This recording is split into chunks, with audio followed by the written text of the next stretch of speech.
In this quick lick guitar lesson, I'm going to show you how to play this E minor blues lick.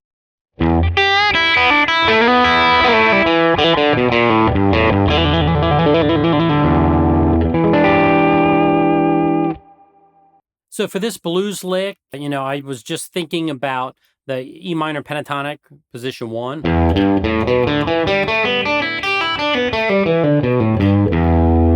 Which just about everybody knows, but if you don't, now you do. I like this sound of that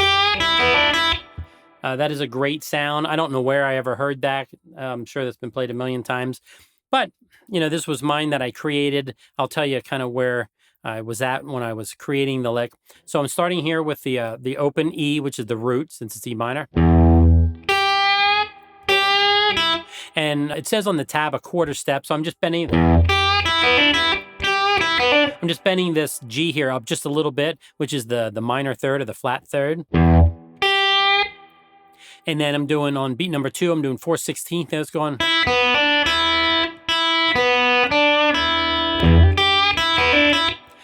Between the 0 and the 3, I should probably have a hammer on. Like, it should say H above there because I am hammering it on going. And when I do that open 3, I try to let the first string ring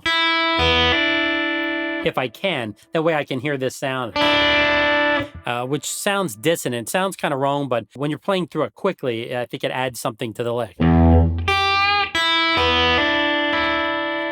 And then I go to the 3rd string and slide from the 2nd to the 4th fret.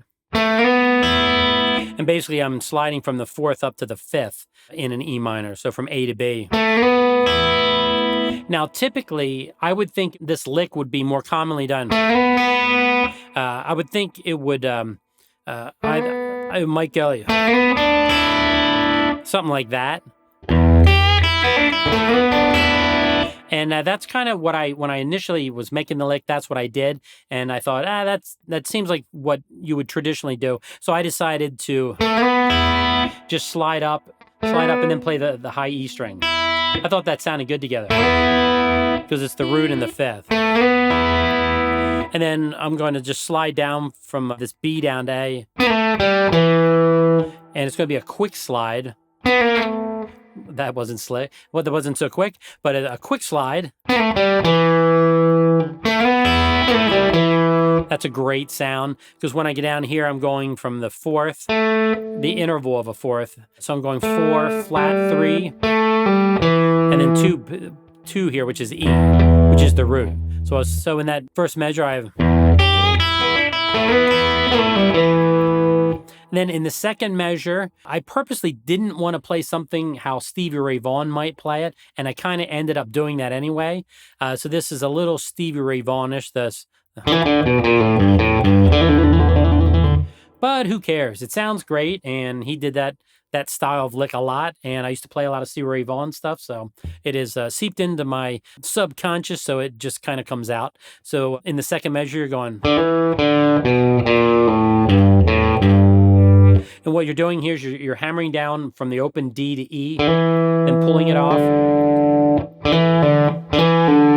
And then I'm going the 5th, the flat 5 or the blues note, then open A. So you're going. And then for the second beat, you're going. The 4th to the flat 3rd. And then on beat number 3, doing a trill, that's what that TR is there, on the 4th string 2nd fret, which is the E. And I'm not picking or anything, just quick hammer-ons and pull-offs. So that measure sounds like. And since I was tabbing this out, I wasn't really thinking about how long I was going to do that, but I made it a half note, so it's going to be 2 beats. I didn't want to end it there. I wanted to put on something a little fancier, just something to change it up a little so it doesn't sound so as traditional. So I put, I ended on the low E.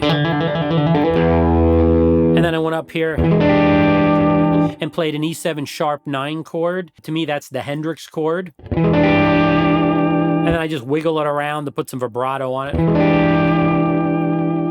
thought that was kind of a cool and slightly different way to end the blues lick. And so what an E7 sharp 9 chord is, it's an E dominant 7th chord with a sharp 9. So that chord consists of the root, the third, the flat 7, and then this sharp 9. It's a sharp 9, that's what you call it as a tension, but you can also think of it as a flat third. So it's kind of a chord that has a major third in relation to the E and a minor third. Instead of the octave, it has a 7th. So it has a real dissonant sound. A really cool sounding chord. So that is how I was created and play this E minor blues lick. I hope you enjoy it. It's done really well on YouTube, and I thought, why not make a longer lesson here explaining how I came about and created the lick. I hope you enjoy it. If you like this lesson and the guitar lick and you would like to get a printable PDF of the tabs for not only this lick, but all my other licks and lessons, you can do that by a couple different ways. You can join my YouTube channel. I just started doing YouTube channel memberships. Right now, I have a tier for only $4.99. That's going to get you the guitar tabs for my riffs, licks, and lessons. I also, on my website, you can join my GuitArmy All Access membership, where you get access to not only a bunch of licks and riffs, you get access to all my online guitar courses and anything I've done in the past. Or if you're just really into licks, you can purchase my licks course over on my website, GuitArmy.net.